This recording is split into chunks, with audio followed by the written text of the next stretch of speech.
Spread those, pull that up.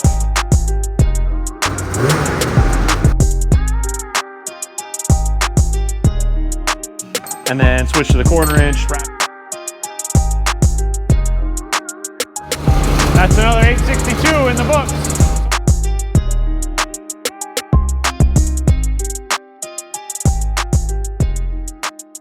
Part 2 of this 862 engine swap on Jason's 650 here. I'm gonna blow this thing apart tonight, hopefully get it ready so that I can pull the engine out tomorrow morning, swap all the accessories over on the long blocks, and then throw it back in. But I'm only gonna put in a couple hours out here tonight, see how far I get, just because I still like to have a little bit of a life outside of the shop too. So let's get after it. I'm gonna need a bunch of my bolt trays. Those.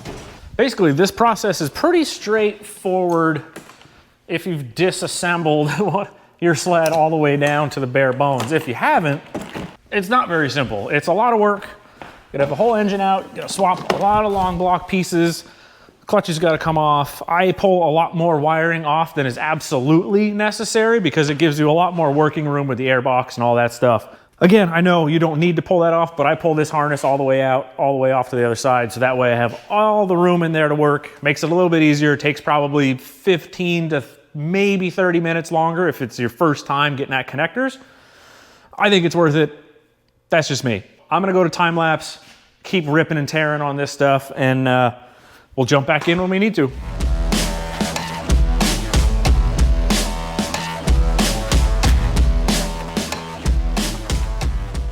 Push pins all over, 10 mils on the back of the tank there. Get your push pins out. Got to get this off of here, the switch assembly. And of course we got an RCA cable that goes down into there, so I'll have to cut that. That's this guy. If there's a zip tie on it, I'll have to cut it, is what I'm saying. But there is not, so we can just do this. There's that. Pull this guy up out of here.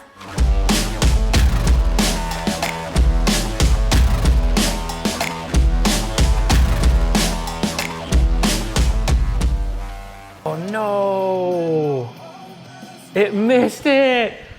No, I thought I was on this real speed mode in between the time lapse and it just missed all of that. I was talking and working and it was great. Yeah, I guess, I don't know. The key points were this Indy Specialty fuel tank nut socket tool is awesome. It's super simple. You slap it on, blast that off. You don't need to use channel locks and worry about scratching all that stuff. I talked about pulling the recoil out and using these kind of like soft rubber hose clamp pliers to keep the cord from recoiling back in. That way you can move the center console cover way back here and get it out of your way. Lower pipe spring, the easiest I found is to take the muffler out and go in from right here with your long puller tool. Pull it off that way, because usually from the factory, it's installed this way, so pulling it off from the other side is a little tricky. I don't know, sometimes they're probably different from the factory, but that's the way I do it through there. Nice and easy. Blasting this oil tank out of here. This is also a little bit earlier or ahead in the process than what I usually do, but it just seems like it's one of my lesser favorite items to be removing and messing with because it's nasty and filthy. So I figure might as well just do it now and get it over with. You got two T40s, one here, one down here. T40 Torx, that is. Then you got your hose, little pinch clamp, need some needle nose, pull that out. When the tank is full like this, it really sucks because then it ends up flowing out of the fitting like crazy. I have a little cap to go in the feed line down here. That way that doesn't continue to leak all over the place. And then I gotta get a cap before I forget. All right, so I'm gonna be more concerned with plugging the tank with my fingers than I am the feed line that goes down to the pump, because that pump line I will bleed out later when everything goes back together. I just wanna stop this tank from leaking everywhere. Give the hose a little gentle twist with your pliers. You gotta be careful because you can tear this, but you just wanna give it a little twist to kind of break it free. They kind of lock into the barb. Just a little twist to get it rotating, and then should be good. Pull it clean off, slip the finger onto that. Like that.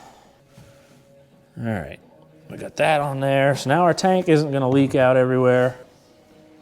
Boom, there she be. All right, I'll give this a good cleaning before it goes back in, but for now, it's all good to sit over there. Fuel tank is very easy. You've got one connector over here, your 10's at the back, which I did in the very beginning.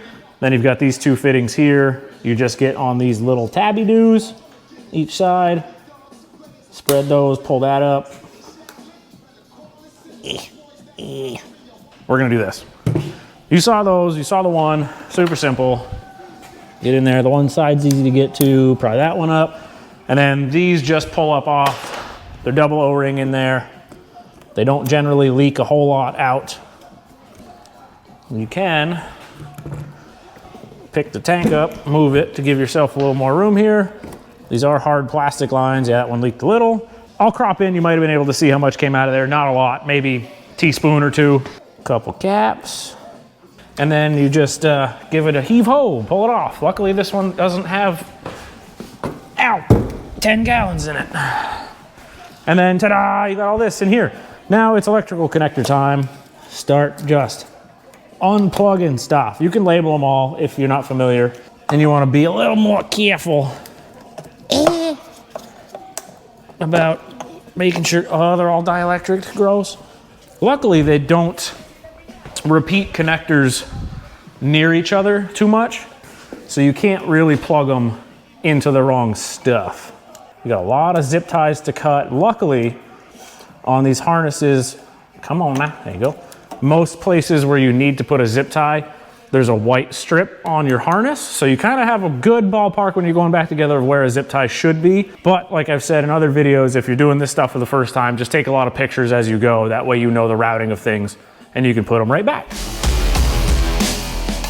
If you're doing this for your first time, a lot of these Christmas tree style, like push clip style zip tie retainers are actually set up so you can put another zip tie right through them without having to pull the barb off. So don't go yanking all these things out. Just carefully cut your zip tie, and then when you go back together, you can fish a new one right through that same retainer.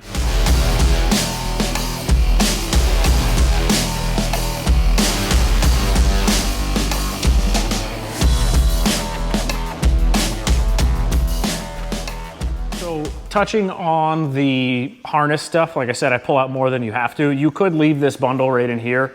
It makes it a lot harder with the airbox, especially with that taller engine with the spacer in there, which we'll touch on later. But the easiest is to get in here and pull this connector off down here behind your caliper.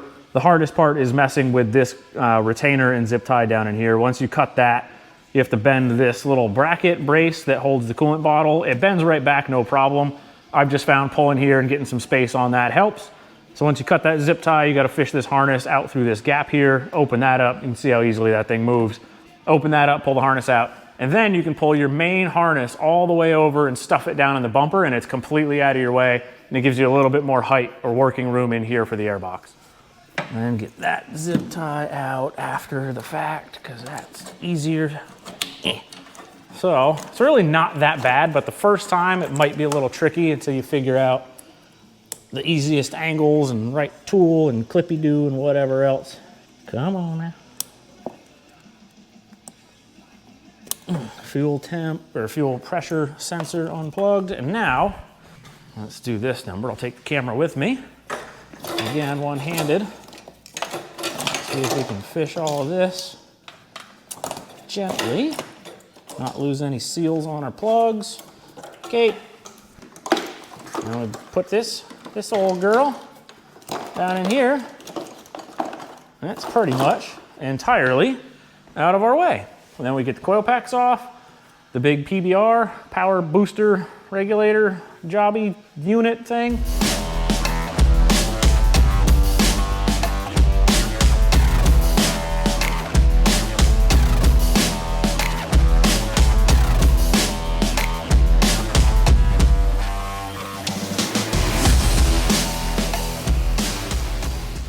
All right, we are at the point where we can blast the airbox out. Got these 6mm worm gear clamps, undo those two, and then you gotta start finagling the box out. It's a fun process. It's really not too bad right now with all the wiring and everything out and the stock height of everything. But once you have the other 862 in, with the 1/2 inch spacer plate, and this is all 1/2 inch higher. Makes it really tight in through here, getting the airbox in and out. You'll see that later on. This one should come out relatively easy. JK, they're not 6 mil, they're 1/4 inch. Whatever, close enough. All right, get those loose. Give it some wigwams. Oh, that's cool. How do I do this without blocking the old camera down there?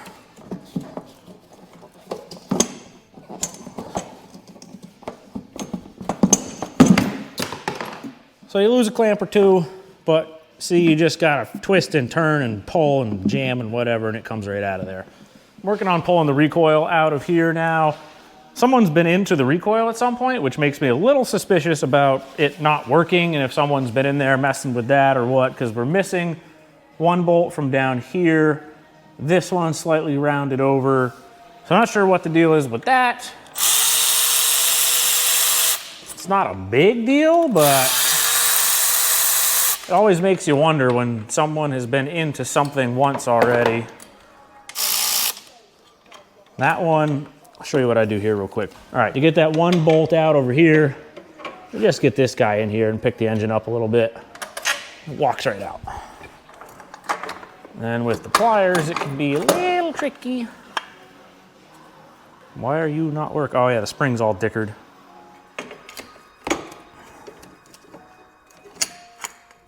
Okay, so that can go up there for now. Plugging right along here. Let's see, what did I do? Y-pipe is off. It's pretty straightforward. The bolts are the bolts, you know? Where is it? This setup here, long wobbly bit, works pretty good. I don't know what the official name is, wobbly bit, okay? Deal with it. And then switch to the 1/4 inch, ratchet, blast those out of there. We're almost ready to do coolant. Throttle cable is out. Let's see, gonna do these coolant lines, I guess. I just don't wanna be stepping all in coolant once it starts running out, so I'm trying to do the coolant dead last. Oh, I should do the front mag side motor mount because those go in from the bottom, T40s. Yeah, things are going good, so I'm just trucking right along, getting as much done as I can. Sorry, I'm not covering everything super in depth. It would be an incredibly long video and take me a very long time to film. I'm trying to just knock this out and talk here and there briefly as I can to kind of document the hard parts. Oh, this reminds me, getting this bar out is not great. T40, you don't have any room, the panel's right in the way. I take a little T40 bit, this guy right here, and then it has a 10 mil hex on it, and then I get a 10 mil ratchet wrench, and you can barely get this whole contraption in here, it sucks. So, yep, have fun with that. Forgot to mention with doing this bolt back here, there's a little push pin right here, same as the one on all the consoles. Take that out, that allows this to move around quite a bit more. Then you can rock it forward like this and get that bit and wrench in there. If you don't have that combo, I don't know what you're gonna do, but that's what I use. Throttle bodies are about ready to come out. I don't know what I'm doing with this because this is the GoPro and not my phone like usual, throwing me all off. Whatever. Throttle body's about ready to come out. I've got each little coolant line that comes from the head down to the throttle body pinched off here. These are gigantic. All I've got, whatever. Other side is off. Doot, doot, doot, doot, doot, doot, doot. Comes from the coolant jug over here. It's not gonna focus, but down in here, you got one looped zip tie that's a pain in the ass that holds this one, this little harness for the oil pump down there. Where can I stick this guy? Good enough. Ta-da! I've already removed the two 10mm bolts for the fuel rail. Oh! Normal for those injector O-rings to be kind of sticky. Retainer here. Come on, little bricket. On. Wires from stator and everything. This stupid double loop-de-doo, loop, swoop, and pull zip tie. We'll put a new one on that up on the bench. There we go. Throttle body, injectors, ta-da. Ah, fuel, oh God. All the exhaust valve bolts are out. I just gotta pry and weasel that out of there. Who knows what oil's been in this thing and how stuck in those are, so that might be interesting. No shot, these come out by hand, right? Yeah, of course. A little wiggle job, dude. Come on.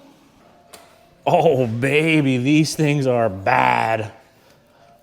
VES gold right here, buddy. Woo! But Yeah, dude, sick. Look at this, huh? This is nice stuff right here.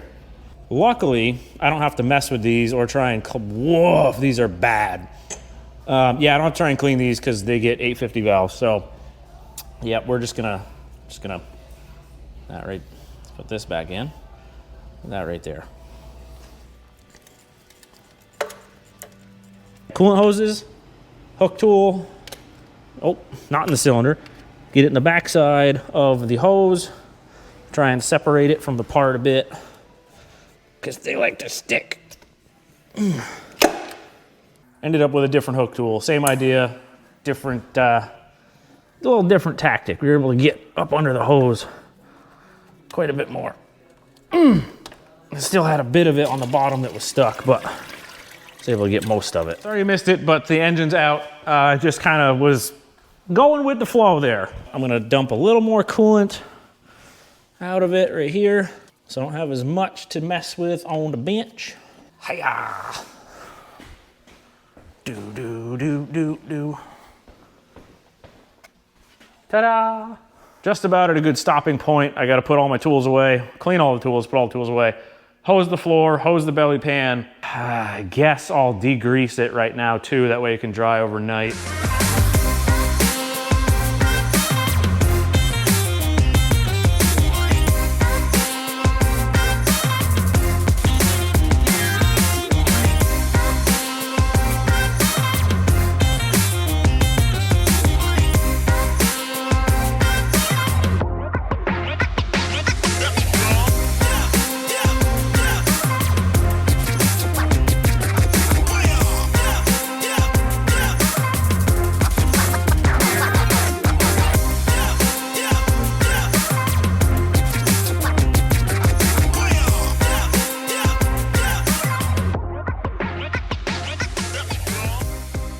Along with your 862 in the box is going to be some instructions and whatnot. One of the pages has a bunch of torque specs on it, which covers most of this. There's a few, I think, off the top of my head, if I remember right, that aren't exactly on here, but a quick Google takes care of that. So it's not too big of a deal on that. All the important stuff is on here though.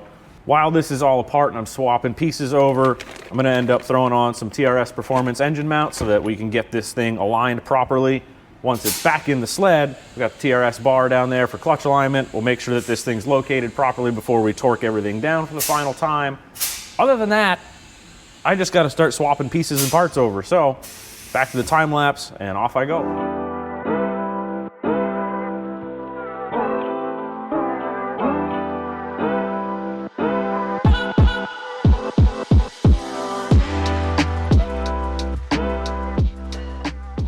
Two front engine mounts are done. Those get torqued to 22 to 26 foot-pounds depending on which fastener you're doing. Moving on to the water pump now. These little 8 mils get red Loctite. You don't want this thing coming loose down there, so I'm gonna go clean this with the hose, get the coolant out of it, and just get it cleaned up and degreased a little bit and ready to go on to the new one. If you're doing your swap on a higher mileage unit, you might see some kind of white corrosion from the coolant drying on here over time. If you do, like on cars and stuff, we'll see that all the time. If you do end up with that, you just gotta wire wheel that off of there because that stuff is nasty and can create a leak once you break the hose seal and everything apart and then try to reassemble it. So if you do have a bunch of white corrosion on your outlet, clean all that off first. This one's not bad, so just our traditional little scuff pad should work. Keep track of your scuff pads because now you don't wanna go using this one on a clutch after you've just done this stuff here where you get a little bit of coolant stuff in it. Just use this little piece of wood under the base to give a little bit of extra height for putting the bottom two on. That way you don't get your towel or anything pinched in there. Wire wheel these bolts, slap those in. Again, 9 foot-pounds.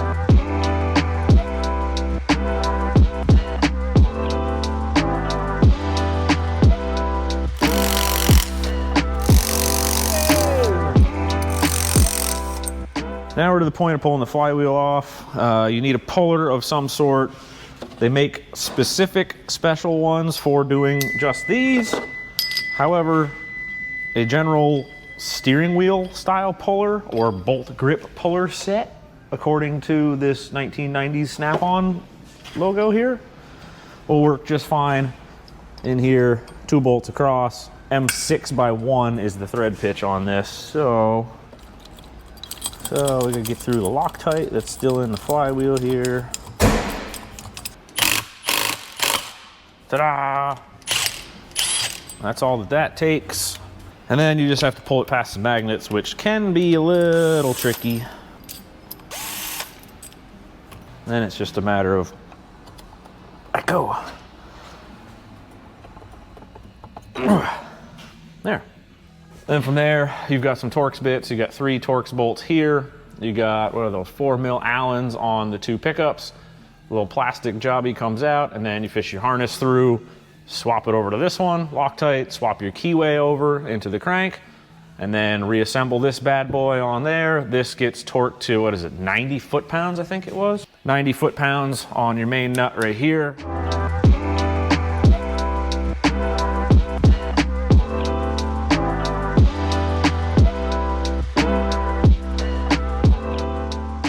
Reassembling this here, your stator Torx bits, these 3 fasteners get 12 foot-pounds, and then the crank position sensors get 53 inch-pounds.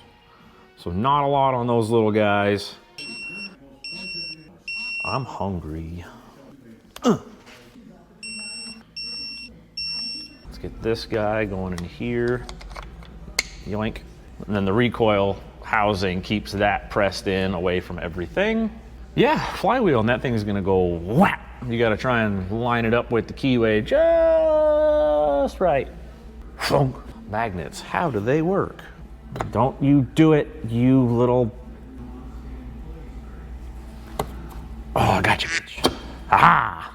Tool reset, we'll torque this bad boy down 90 foot-pounds, and then another 90 rotation, swap all that stuff over, then it'll be on to some minor fabrication stuff, clearancing the cross member up front for the pipe, since this 1/2-inch spacer plate raises our ports. And then I gotta make a tiny little shim to move the steering post ahead about a 1/16 of an inch, just a little extra clearance on the spark plug cap on the PTO side. Maybe it's the mag side, I don't remember, but one of them is close. Then once those 2 things are done, engine back in, start reassembly. In there somewhere, I gotta pull the chain case apart because that's never been done since it was in the flood or since it was flooded. So I gotta pull that apart and check the gearing, check all that stuff, make sure the chain is not one big orange strap from rust. And yeah, when it comes time to torque the flywheel on, there's gotta be some sort of factory Polaris or aftermarket SPI, Parts Unlimited, whatever type holder for this. But I just use one of these water pump holders, water pump pulley holder. You got little dowels, you can kind of affix those however you want. You probably could put 2 bolts in here, but they're only M6x1. 90 foot-pounds is quite a lot. I don't know, do that route if you want, but I won't be doing that. We just do this number here. As I slip and blow my hand into the vise. Now I don't know if that was hitting the vise or not, so we're gonna check it. Nope, we're good. 90.8, spec is 90. Put a little bit of blue Loctite on that too, just to be safe. This thing, if you guys want to order this, it may be cheaper than something else, it may be more. Blue Point YA9980A. Or maybe you can rent one of these from like an O'Reilly or an AutoZone or something. I don't know, but that's what I use.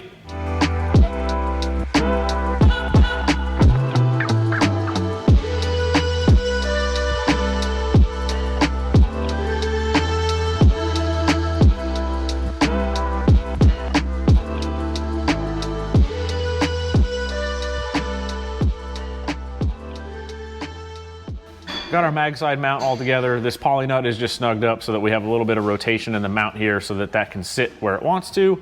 It is in a dowel and a keyway kind of deal there, so it can't go too far, but leave that snug until it's in the machine, tighten it after. Leaving this PTO side mount off because it helps retain the oil line back here. So I'm gonna swap over the oil lines now, then do the reed manifold assembly, pop that in, and then we'll put this mount on, snug it, same as this one. The oil lines, if your first time doing these, I suggest just taking some tape and labeling those, each one where they go, or putting some permanent marker marks on them or something just to help kind of keep those in the same spot. They do have quite the memory to them and they can kind of only go in one spot, so it's not really absolutely necessary, but if you're worried about it, go ahead and do that.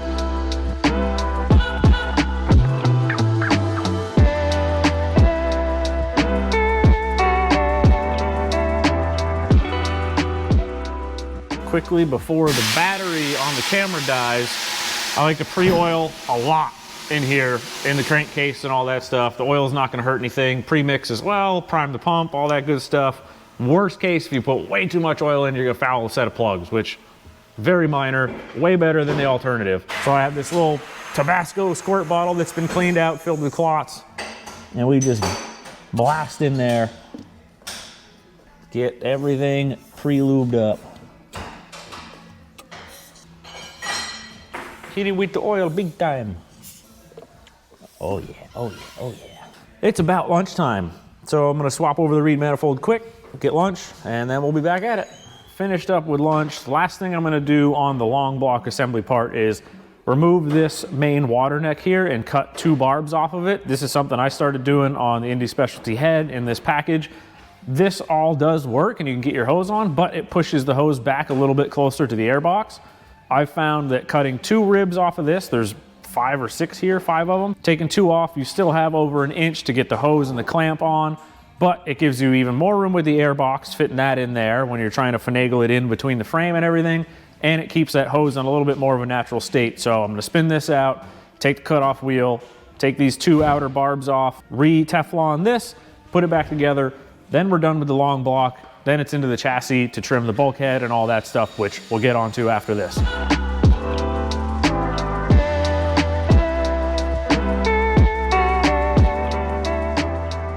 Moving on to clearancing the bulkhead here, like I've mentioned a few times, with the 1/2 inch spacer plate in the engine, moves the pipe height up, so you gotta clearance this little brace here. So I'll punch in and crop in right here, and you can see I've got it rough marked out right here.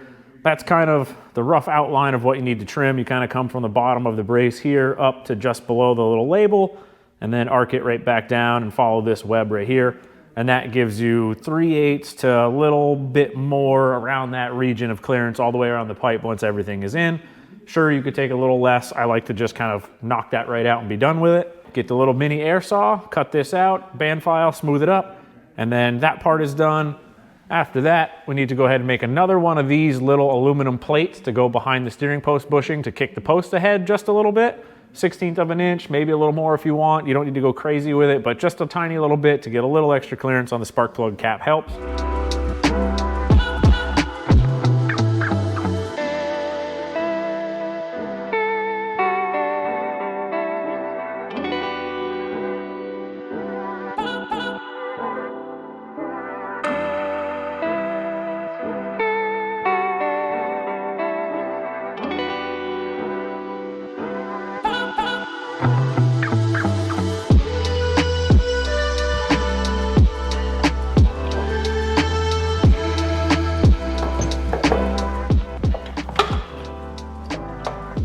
What am I hung up on here? Oh, little mag mount, little foot job there. Yikes. Phrasing. Come on now. There we go. When I was moving the throttle bodies and everything from the engine, I talked about this little zip tie here. The factory has essentially a double tab or double retainer tang setup here. So your tail comes through and then loops back and gets retained again to make this little loop here to hold the oil pump wire. So what I do, as you can see here, is just a single zip tie, another small one perpendicular, and then a second one to make that loop, and then feed the connector and the wire up through, and then tighten it up after the fact. You don't want it too tight. It's just kind of a retainer to keep it from falling down and moving all over the place. Just a little placeholder kind of deal. So again, when you do tighten it, don't pinch it right off, leave a little slack in it. I've covered most of the different things on the 862 swap that you need to do, such as clearancing the bulkhead, kicking the steering post forward a little bit. The last thing that we need to do, if you're starting with a 650 base and you're retaining your stock 650 throttle bodies and fuel system, which the fuel system is plenty for an 862 and even beyond, I'm not getting into that. The last thing that you want to do if you're doing this swap with a 650 using your stock throttle bodies is the little bleed holes in your throttle blades need to be opened up to match the 850. You gotta open these up just a little bit to get a little bit more idle airflow in this thing. The easiest way that we found throughout our testing with my 650 setup and 862 last year is to just go ahead and open these up and match them to the 850 size, which if you're just gonna use a drill bit, is a 9/32 bit. Just punch that through there, you're good to go. gets you a little bit more idle airflow, which keeps everything happy and where we want to see it. So that's the last little step that is different or something worth noting if you're doing this swap with a 650. This step wasn't covered in my video last year, because as things develop and we do testing, this is what we learn and this is how we improve everything. So adding that to this video, I'm gonna go ahead and punch these out, throw everything back in, continue the reassembly, hopefully get this thing fired up today.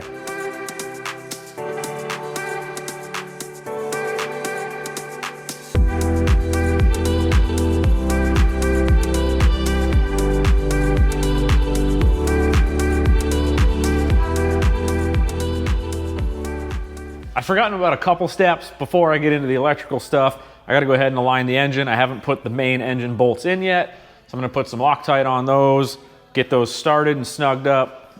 I've got the alignment bar from Tony at TRS right here. We're gonna go ahead, check all the alignment, get all that squared away, lock the engine in, and then get on to all the other stuff I keep talking about, airbox, wiring harness. I'm not gonna get crazy into the alignment process right now. I'll cover all of that later in a couple different videos, and I've got some stuff planned for that down the road. That said, I'm just gonna time lapse this and let you kind of see quickly how I go in here and check all this stuff and bolt the engine down, and then on to the other stuff. If you're really curious about the alignment stuff, there's a great video, I think it's Mountain Sledder Garage. I'll grab that and put a link in the description for that. They covered everything in that incredibly well. But again, I got some stuff coming later with the alignment bar and the mounts and install and all that. Either way, let's get into it.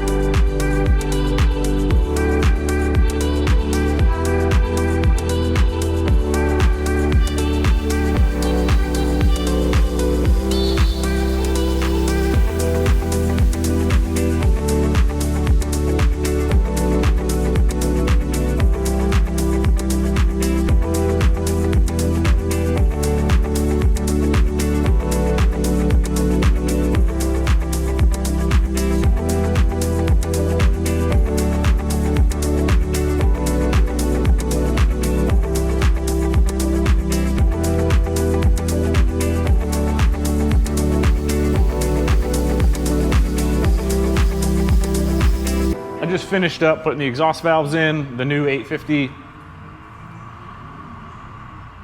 Buddy's getting after it out there with his fresh carbs. So I just wrapped up putting the exhaust valves in, getting those all aligned. I use the Indy Specialty alignment tool. I do add extra clamps to this to make sure that they don't rotate at all whatsoever. Unfortunately, I didn't cover any of that. The camera battery died. I was plugging along and I was just like, I'm gonna keep working. But essentially you just bolt this bad boy onto the bar. Essentially you just bolt this onto each valve, go into the tie bar, tighten those up, 14 foot-pounds, red Loctite, and then put the valves in, push the bar all the way down, spin the crank over, make sure they all clear and all that. That's pretty much it as far as doing the exhaust valves go. I gotta put the actual bolts in, red Loctite, torque those, plugs in it, and then finally onto the wiring and all that stuff. Once all the wiring and coils and all that's in, then we'll fit the pipe and the exhaust, center console, clutches, all the stuff.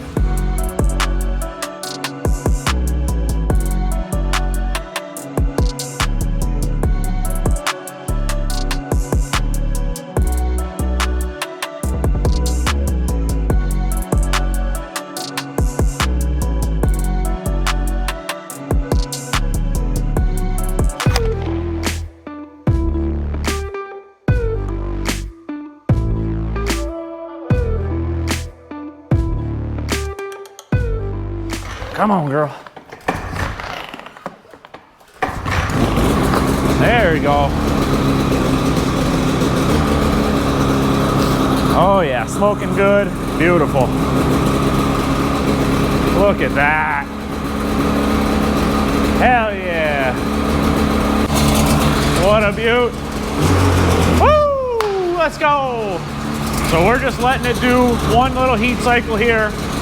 Let it get up to like 105 or so, shut it down, let it cool, we'll do another one. Just a few heat cycles like that, bleed the coolant through. And that's pretty much it. Oh yeah.